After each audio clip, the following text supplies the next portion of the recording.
My sister's actually in med school right now at USF, and me and her argue about it a lot. And so she was saying, if someone is drinking for a few months into pregnancy, a baby can be born with, born alive, but its spine is outside of its, body. Yeah, I mean, there's a lot of very scary stories of children who are born with fetal abnormalities whose parents weren't drinking. And I think the point your sister is getting at is the question of suffering, right? There are extreme circumstances. There are very sad circumstances where children are diagnosed in utero with diseases, with complications, with genetic abnormalities, where the likelihood of that child surviving outside the womb is minimal, or we know the child will have a tough life, or we know the parents would have to provide extraordinary care to keep their child alive. I think that's really the question that when people say that, they're getting at.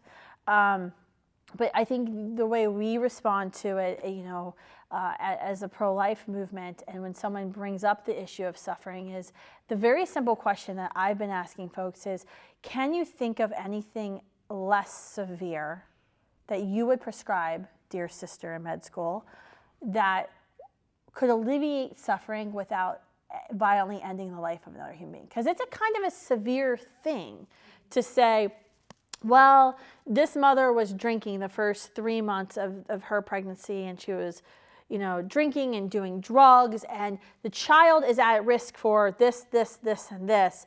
Therefore, it's better just to kill the child. No, we wouldn't say that if the child had been born, right?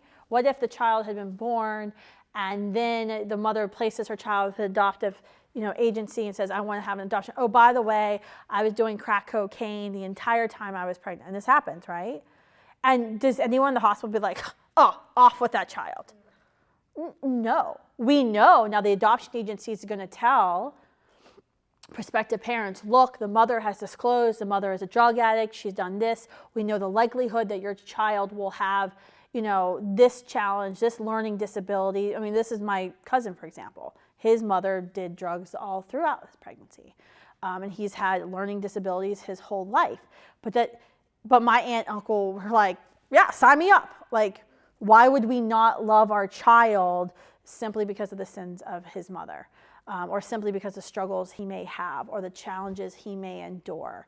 And I think that is really the question of, we've gotten to a point, especially with, and you're going to see this with the Dobbs reversal, the Dobbs decision and the Roe reversal, this issue of suffering is going to come up a lot.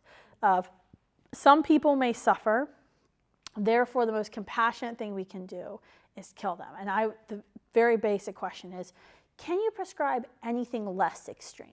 Because that's kind of an extremist position to take, that you may suffer, therefore I must kill you. Hopefully that helps. Yeah, ask your sister. Dear sister.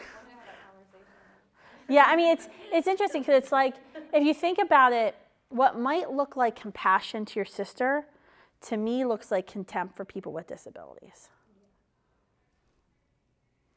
It's really an elitist view.